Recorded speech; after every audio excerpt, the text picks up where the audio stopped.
Hoy vamos a estar hablando sobre lo siguiente. ¿Será correcto abrir portales y dimensiones para la iglesia? De eso vamos a estar hablando en esta oportunidad. Búsquenos por Instagram. Allí estamos como Fernando Vélez.5076 y empieza a seguirnos por Instagram. Búsquenos por TikTok, Fernando Vélez. Nos va a encontrar allí. Búsquenos en nuestro canal de YouTube, Fernando Vélez Ministries. Le invitamos a que se suscriba a nuestro canal de YouTube. Le invitamos a que le dé así me gusta a los shorts, a estas transmisiones que subimos, a nuestros videos en vivo. Transmitimos nuestros servicios en la iglesia que pastoreamos todos los sábados a las 6:30 de la tarde. Le puede dar me gusta. Active la campanita de nuestro canal de YouTube para que reciba las notificaciones sobre cuando estamos subiendo contenido a nuestro canal. Para no tomarle mucho tiempo en esta oportunidad, quiero entrar de inmediato al tema que nos ocupa en esta ocasión. Vamos a ver de dónde viene esa idea. Porque es que en los ámbitos donde se habla mucho sobre este asunto del mover del espíritu y del poder y todas esas cosas en las cuales yo creo absolutamente, pero cuando algo se exagera, se extrapola, cuando uno quiere exceder los límites que Dios en su sabiduría trazó, pues ahí es donde se dan estas anomalías, estas cosas extrañas. Bueno, vamos allá. Comenzamos. Este tema lo estamos trayendo porque un amigo de muchos años, el pastor Eliezer Ríos, me lo pidió. Sucede que, bueno, como suele pasar en ciertos círculos, pues frases, expresiones e ideas sensacionalistas que buscan capturar la atención de las masas en un contexto. Y hago paréntesis, porque eso es propio del populismo. Si usted creía que el populismo era un fenómeno solamente de la política, permítame informarle que también el populismo se mueve de manera bien agresiva en los ámbitos religiosos. Cierro paréntesis. El asunto es que este tipo de movidas sensacionalistas que lo que buscan es atraer masas para obtener los beneficios propios de tener la mayor cantidad posible de seguidores, pues también estamos viendo, como suele suceder con muchas ideas que se disparan, pues este asunto de que si usted va a tal evento proclamado por tal apóstol o por tal profeta o por tal predicador, en ese evento, si usted asiste y participa activamente del mismo, portales de los cielos se van a abrir y usted va a acceder a nuevas dimensiones. Oiga, y esto suena pero espectacular y atractivo, y por favor, ¿cuánta gente no quiere salir del estancamiento en el que ellos dicen que viven y corren a estos sitios porque lo que están buscando es elevar su nivel de vida y que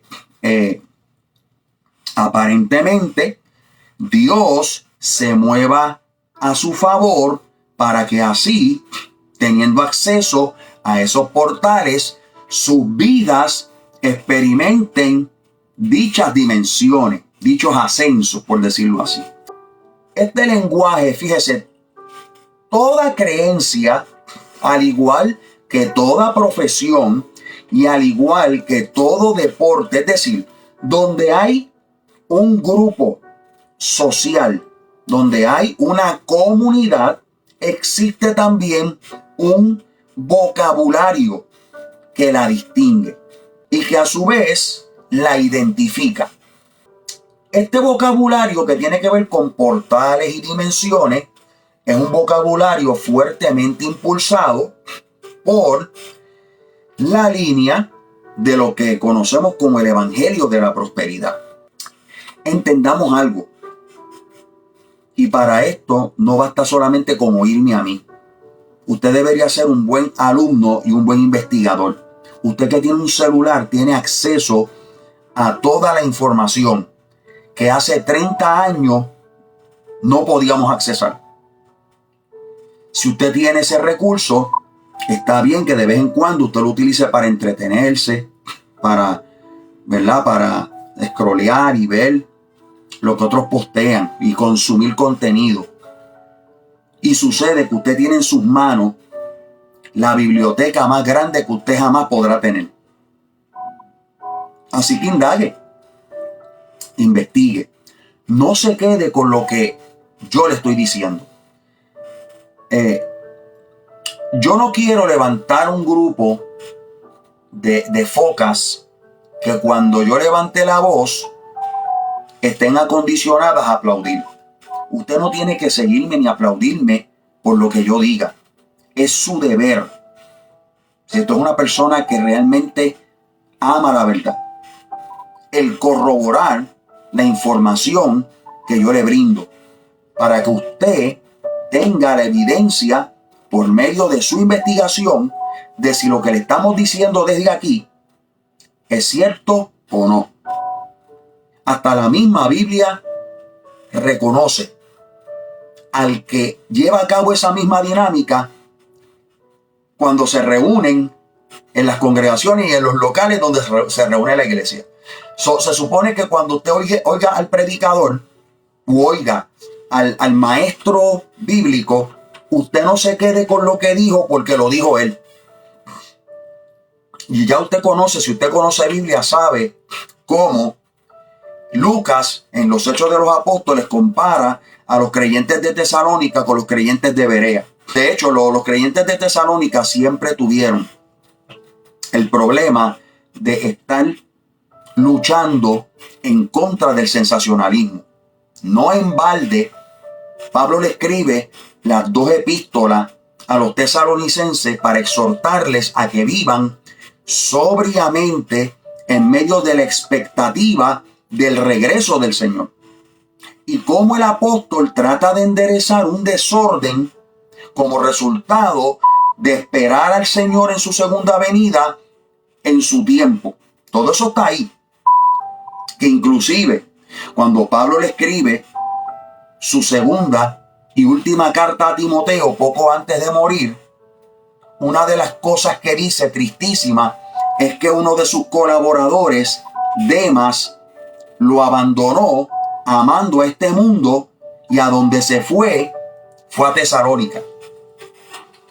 Porque en Tesalónica, en medio del sensacionalismo, pues también había un fuerte movimiento de culto idolátrico que envolvía, pues, orgías sexuales y pasiones desordenadas. Y eso venció a un colaborador del apóstol Pablo. No tenga en poco el poder destructor del sensacionalismo. Y eso es lo que muchas veces ocurre en los círculos de falsos evangelios, como el evangelio de la prosperidad, donde se le promete al ser humano, al que está allí, sea convertido o no, que va a ser un pequeño Dios, que va a poder exigirle a Dios todo lo que quiera por medio de fórmulas, declaraciones, decretos, pactos, muchos aplausos al que lidera al grupo, a la congregación, y también mucho dinero, mucho cascajo, mucho guaniquiqui, mucha plata, mucho billete. Tremendo esquema. Y dentro de todo esto, pues tenemos estas figuras así famosas y prominentes, pero que impulsan la ignorancia y la mentira de una forma tan amplia, tan abierta, tan descarada, tan propio de la ignorancia que sigue gobernando muchos ámbitos que se llaman o se jactan de llamarse ámbitos de la fe, que siguen proclamando cosas que, como vamos a ver aquí y vamos a demostrar, parecen, suenan espectacularmente espirituales, pero que a la luz de las escrituras dejan mucho que desear. Vamos primero a la historia rapidito del asunto de los portales dimensionales. O sea, si usted va a un evento porque allá se va a abrir un portal en los cielos y usted va a alcanzar otra dimensión, o como se habla en estos círculos, otro nivel, usted debería detenerse y escuchar esto primero. Cosa de que si usted va, usted sepa en lo que se está metiendo. Voy a leer la reseña histórica. Mira lo que dice aquí. Dice: la historia de los portales dimensionales se remonta a la antigüedad y se ha expandido a lo largo de la historia de diversas culturas. Escuche, desde la mitología sumeria, busque quiénes son los sumerios en Google, donde los dioses Anunnaki poseían puertas estelares. Pausa, paréntesis. Los primeros que manejaron el concepto de portales dimensionales estelares no fueron los cristianos del primer siglo. Fueron los sumerios, a través de su mitología de los dioses Anunnaki. Y hasta la exploración moderna de estructuras como Stonehenge, o sea, estas piedras que están allá en Reino Unido, en Escocia o en Irlanda, por ahí están. Y estructuras como Nazca, que ya es más acá precolombino, en América, donde se han encontrado indicios que sugieren una conexión con otras dimensiones. Estas estructuras han sido objeto de estudio y debate. Y aunque no se ha encontrado evidencia directa de la existencia de portales dimensionales, la idea ha sido objeto de exploración y debate en la ciencia y la ficción, la ciencia ficción. Desde el comienzo, el asunto de los portales dimensionales se asocia directamente con una ubicación donde tenemos que estar. Es decir, debemos estar en el lugar correcto o apropiado, según estas creencias, y en el momento apropiado, con la disposición apropiada para que estos portales se abran. Por eso que usted ve esta promoción tan agresiva de estos eventos multitudinarios en boca de gente muy famosa en los círculos de estos movimientos neocarismáticos, donde todavía hay gente que no se ha dado cuenta que lo que están promoviendo es una falsa doctrina. La publicidad es bien agresiva y va dirigida hacia precisamente esto. Usted tiene que estar allí, tiene que estar con la disposición correcta, porque este es el tiempo. ¿Ve que tiene que ver con tiempo, ubicación y disposición? Porque si no, usted se va a perder la oportunidad de que portales se abran para que, entre comillas, toda esa bendición que Dios tiene le llegue a usted. Esto no es nuevo, esto es reciclado. Y me parece que de una u otra manera lo que lo están haciendo, o saben lo que están haciendo, o son profundamente ignorantes, anclándose en una mala teología bíblica. Y eso lo vamos a demostrar dentro de un ratito. Ahora, también hay algunas preguntas sobre los portales dimensionales. Y cuando yo estuve buscando, me fijé que no hay ninguna referencia cristiana bíblica relacionada con portales dimensionales. Sino que cuando usted ve las promociones de los videos y las páginas de internet, todas apelan a el ocultismo, todas, sin fallar.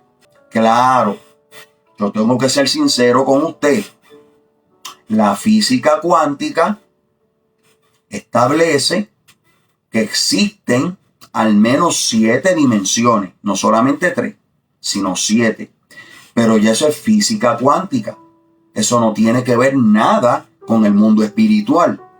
¿Ve? Y son teorías. Por eso es que los físicos cuánticos se les llama físicos teóricos. Porque ¿cómo van a convertir esas teorías en leyes de la física? Eso es algo que todavía está por verse. Mi hermana Damari comenta y dice, peligroso, fuego extraño. Aquí hay una pregunta. Según estas creencias, ¿dónde se abren los portales dimensionales? Y responde aquí.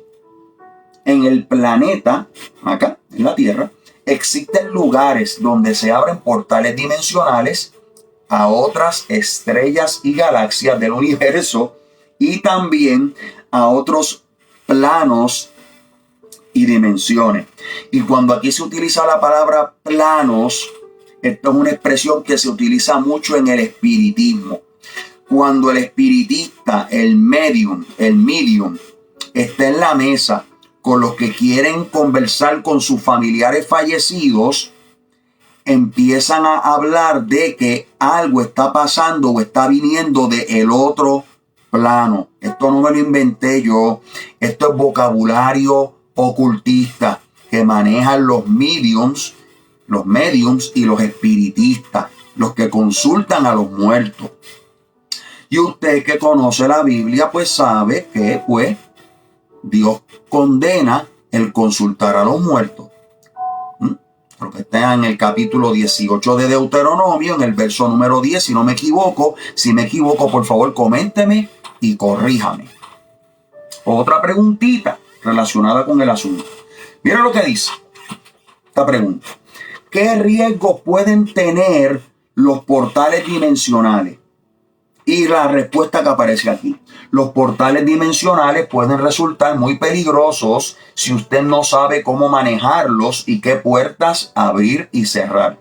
También si lo abre de forma inconsciente, o sea que usted no se da cuenta si usted la abre o no. ¡Qué locura! Estará expuesto a cualquier tipo de manipulación, preste atención, por parte de los amos y de otras entidades. O sea, ellos mismos están reconociendo que si usted no sabe cómo manejar esto, usted está abriendo puertas a algo que no debe abrir. La Biblia me parece que le llama a esto demonios, creo, otras entidades, los amos, esos espíritus inmundos que nunca deberían tener acceso a la vida de los seres humanos. Pero cuando alguien está en el terreno del ocultismo, en el terreno de la brujería, en el terreno de la hechicería, en el terreno del esoterismo, pues eso es lo que pasa. O sea, usted no pretenda no quemarse si juega con candela. ¿Ok? Entonces fíjese que si usted no sabe cómo manejarlo, todo lo que tiene que hacer es ir al gran evento donde está el gran apóstol o el gran profeta, porque ese sí sabe cómo guiarlo a usted a que se abran los portales, ¿sí? Y se cierran y que las puertas de la maldición. Toda esa cosa. Bien. Otra preguntita. Y si usted cree que esto está interesante, coméntemelo por ahí. Dígame, le estoy preguntando, ¿usted encuentra este tema interesante hasta ahora? Si eso es así, escriba que sí. Escriban un sí. Vamos. Empuje ese algoritmo. Empújelo para que esta transmisión se mueva y contacte a otra gente y le aparezca a otra gente. Vamos, colabore con el algoritmo y colabore con esta gestión que estamos haciendo para proclamar la verdad del Evangelio y la verdad de Jesucristo. Aquí se pregunta, ¿qué son los portales dimensionales, tanto naturales como artificiales? Dice, por los portales dimensionales naturales entran y salen energías conscientes, escuche, en estado vibracional no físico. Nuevamente, a mí me parece que mi Biblia le llama a eso espíritus inmundos, demonios. Pero en los artificiales pueden entrar y salir no solo entidades en forma de energía, sino también en estado físico. ¿Ve cómo se estira el chicle de la brujería, el ocultismo, la magia negra y todo esto? Hasta el punto de que ellos mismos reconocen que esas entidades pueden aparecer en forma física. ¿Okay? Otra preguntita. Escuche esto. ¿Cuáles son los ejemplos de portales abiertos? Ejemplos de portales abiertos son, número 1, el juego de la copa. Búsquelo por Google y se va a enterar que es el juego de la copa. Otro ejemplo, los trances mediúmnicos. Es decir, cuando un medium cae en trance, se supone que él se está brindando como una puerta, un portal, ¿cómo se llama? Un conducto de un canal que está conectado a un portal que cuando se abre las entidades entran y se manifiestan en el plano físico. Ejemplo también, las ceremonias chamánicas, es decir, los chamanes, que son los brujos de las tribus indígenas en diferentes culturas indígenas en el mundo. Dice también la liturgia de las iglesias, y eso está sumamente llamativo, porque por eso es que la Biblia es la que ordena cómo es que los creyentes adoran. Los ritos satánicos también son ejemplos de portales abiertos. Los viajes astrales producidos naturalmente o por sustancias alucinógenas. Es decir, cuando una persona se sale del cuerpo, viaje astral, ya sea de forma natural, que eso no existe, es decir, eso es un demonio que conecta directamente y saca lo que sea, o cuando por medio del uso de drogas alucinógenas la persona experimenta un viaje astral. ¿Okay? Y pues indica que hay dos formas de abrir un portal, una natural y otra artificial. Esas son las preguntas que están ahí. Ahora bien, vamos a responder la pregunta que es el título de esta transmisión.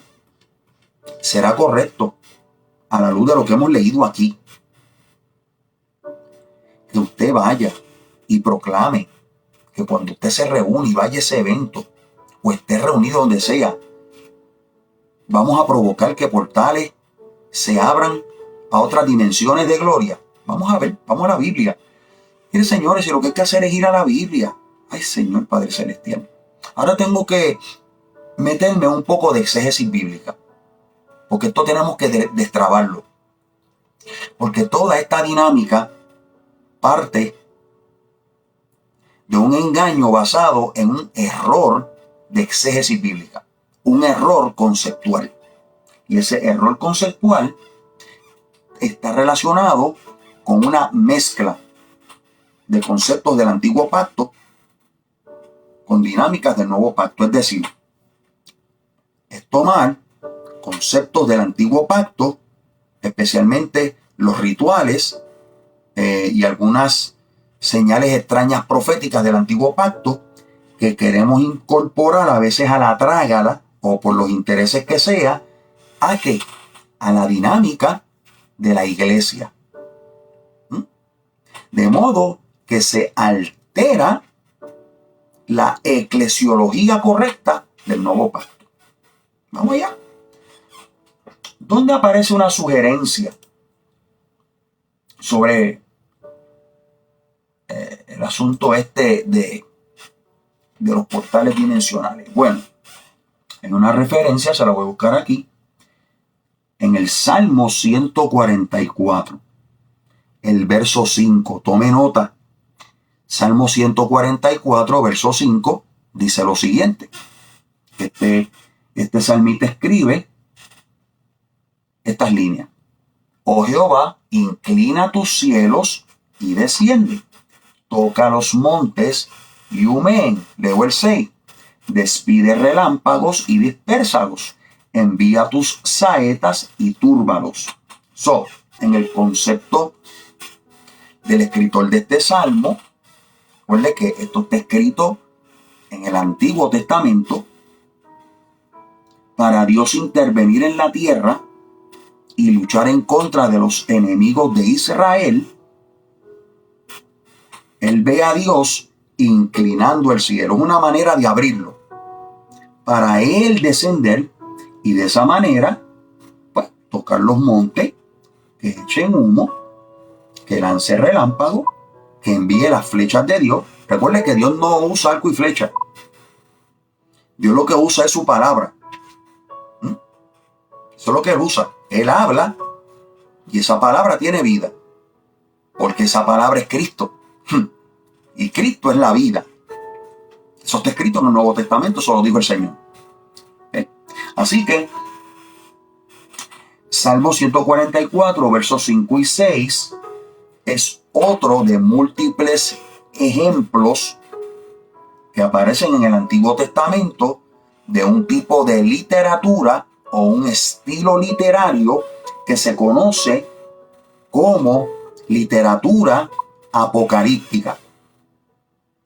Así le llaman los teólogos porque usted sabe que el libro de Apocalipsis tiene muchas imágenes de la estrella Ajenjo, de las copas de la ira, de los sellos, cuando se rompen los juicios de los 7 sellos, las trompetas, todo lo que aparece ahí. Y todo eso tiene que ver con un tipo de literatura con la cual los judíos de la antigüedad, en los tiempos bíblicos, estaban completamente familiarizados. Porque el sentido común me dice a mí que los cielos no se inclinan. Los cielos están estables. El sentido común me dice a mí que Dios es muchísimo más grande que todo el universo. Si toca un monte, explota el universo. Revienta el planeta. En la mentalidad judía, un relámpago era una señal de que Dios estaba hablando. Por eso dice, despide el relámpago y dispérsalo. Y por supuesto, eso de que Dios dispare su flecha, eso es un ejemplo antropomórfico. Es decir, darle a Dios una cualidad humana para expresar una idea que supera la propia figura literaria. ¿Ok? Y hasta donde yo tengo entendido, no hay otra referencia. Si usted encuentra una, por favor, comuníquemela. Que yo me retracto y también la utilizo para beneficio de todo el que vea este video. Entonces, en vista de esto, ahora tenemos que ir al Nuevo Testamento. Porque cuando Cristo aparece en el escenario y consuma su obra expiatoria, por favor, entiéndalo y acéptelo. Todo cambió. Todo. Por eso es que ya no estamos bajo el antiguo pacto, sino que estamos bajo el nuevo pacto. Y cuando llega lo nuevo sustituye lo viejo, carta a los Hebreos, porque lo viejo se desgasta y está próximo a desaparecer.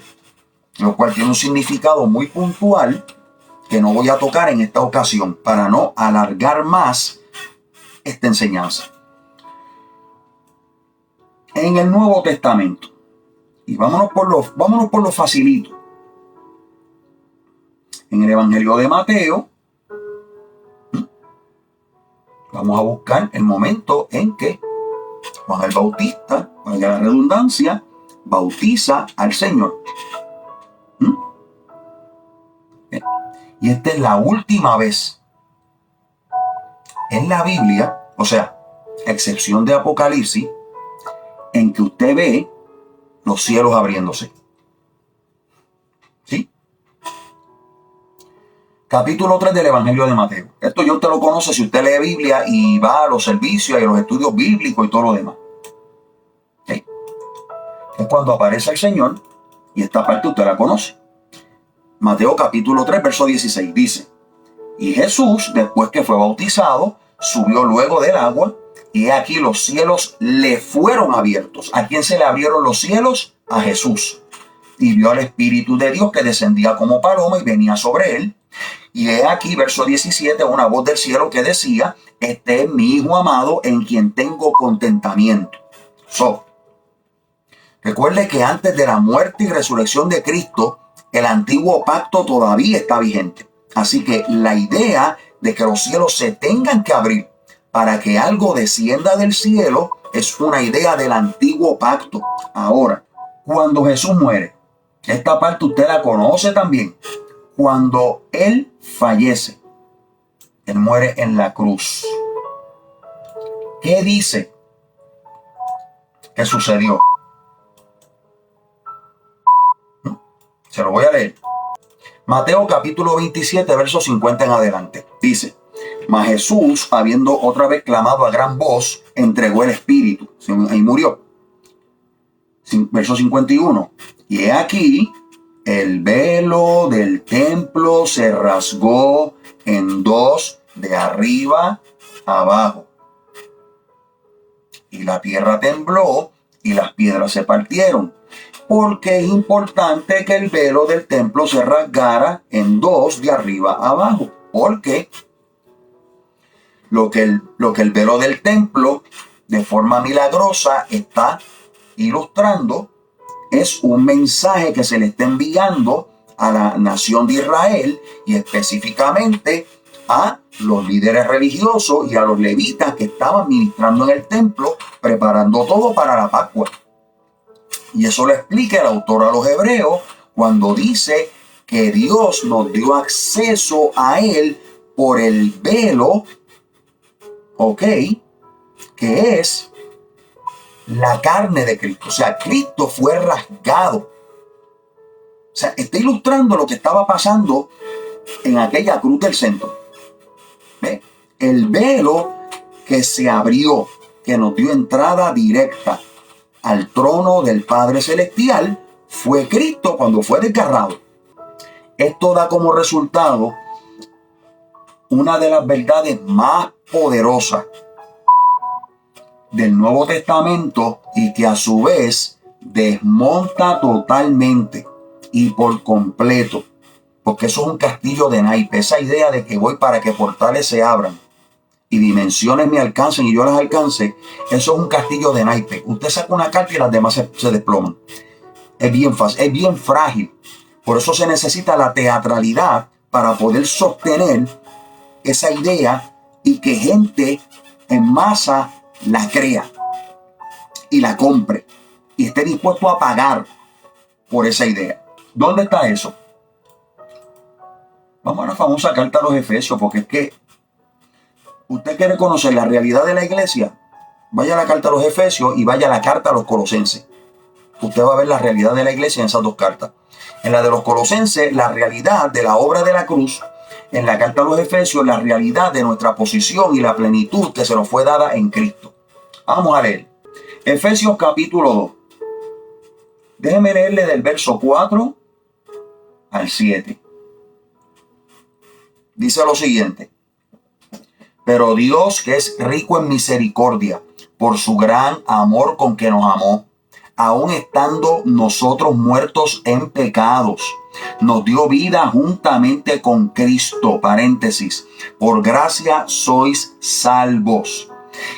Y juntamente, verso 6, con Él nos resucitó con Cristo y asimismo nos hizo sentar con Él en lugares celestiales en Cristo Jesús, para mostrar en las edades venideras las abundantes riquezas de su gracia en su bondad para con nosotros en Cristo Jesús. Déjeme bajárselo a ajo y habichuela, arepa con caraota, lo más simple que podamos. Cuando el Señor muere y resucita, a nosotros los redimidos nos resucitó juntamente con Él. Y nos resucitó aún estando muertos en nuestros pecados. Es decir, no fue una decisión nuestra. Fue un querer como el hacer que produjo el Espíritu Santo cuando oímos el Evangelio. Y se nos concedió la gracia de creer al Evangelio. De tal manera que en ese momento, cuando estábamos muertos, se nos dio vida. Fuimos resucitados junto con Cristo. Pero observe, esta es la parte que a mí más me interesa. Que cuando nos resucitó, de la misma manera que Cristo ascendió, a nosotros nos ascendieron también a los lugares celestiales en Cristo Jesús. De modo que en el nuevo pacto yo no tengo que esperar a que los cielos se rompan y se abran portales dimensionales. Primero, porque eso es puro ocultismo. Eso es espiritismo, eso es hechicería. Hasta el satanismo lo practica. Ya lo leímos hace un rato. ¿Por qué razón? Porque mi realidad dentro del propósito eterno de Dios no está aquí abajo. Aquí yo soy extranjero y peregrino. Y aquí yo debo colaborar por la fe y la obediencia a ser conformado a la imagen de Cristo. Y eso es una batalla diaria, donde a veces subimos, a veces bajamos, pero la gracia de Dios opera en nosotros en la medida en que nos humillamos, confesamos nuestro pecado, nos arrepentimos y decidimos andar en el Espíritu. Esa gracia opera. Nosotros hemos sido elevados. Nuestra realidad en Cristo es que estamos sentados juntamente con Él. Estamos en lugares celestiales. A mí no hay que abrirme el cielo, porque ya en Cristo yo estoy allá. Y mi hermana dice, aleluya. Dice que interesante que mientras, ¿verdad? Estos pseudoministros del evangelio, que lo que propagan son herejías destructoras, promueven agresivamente su fantasía, la Biblia misma desmonta, ¿verdad?, esas falsedades. Eso mira lo que dice aquí. Hebreos capítulo 4, versos 14 al 16. Por tanto, teniendo un gran sumo sacerdote que traspasó los cielos, Jesús, el Hijo de Dios, retengamos nuestra profesión. Porque no tenemos un sumo sacerdote que no pueda compadecerse de nuestra flaqueza, sino uno que fue tentado en todo según nuestra semejanza, pero sin pecado. Acerquémonos pues confiadamente al trono de la gracia para alcanzar misericordia y hallar gracia para el oportuno socorro. Fíjese que nosotros podemos confiadamente acercarnos al trono de la gracia, no en virtud de una declaración o proclamación de un ser humano que promete algo que primero no debería prometerlo porque está en el terreno satánico, en el terreno del ocultismo, en el terreno del mal, sino que no tiene el poder para cumplirlo, salvo que practique hechicería disfrazada de cristianismo. Sino que además de eso, es nuestro Señor Jesucristo el que hace posible que nosotros en cualquier momento, no tenemos que ir a un evento especial, no tenemos que ir a un congreso, no tenemos que ir a una reunión. Yo apoyo las reuniones masivas siempre y cuando sean legítimas en cuanto a la proclamación del evangelio y la enseñanza bíblica correcta. Mi problema no es con los eventos. Mi problema es con el contenido que se puede estar transmitiendo y lo que se está plasmando en la creencia de los que son convocados y responden a la convocatoria. Ese es mi problema. Y ese es el problema de la gente que se supone que es seria con las escrituras, seria con la Biblia, seria con la verdad del evangelio, seria con la verdad de Dios y la voluntad de Dios. Entonces, yo puedo acercarme confiadamente al trono de la gracia en cualquier momento, porque ya yo tengo el sumo sacerdote que traspasó los cielos y que, como sumo sacerdote, que ya consumó en sí mismo la ofrenda perfecta, pues yo puedo ir confiadamente en cualquier momento. O sea, no tengo que dejarme estafar, ni dejarme manipular, ni seducir, pues por estos movimientos, porque bendito Dios que me concedió salir de la ignorancia y acercarme al conocimiento correcto de lo que está escrito. Mire, los que caen víctimas de estas dinámicas son personas a las cuales no se les anima en sus congregaciones a estudiar la Biblia. No se les anima. Sí se les anima a leer un verso bíblico, ¿verdad? Y a dar por los pelos, qué sé yo, un texto bíblico y aplicarlo como yo quiera. Y si yo me siento así o yo lo siento del Señor, porque ahora todo se compone con que yo lo siento así. Y Dios no tiene que responder a lo que yo digo que siento del Señor. Dios responde a su verdad.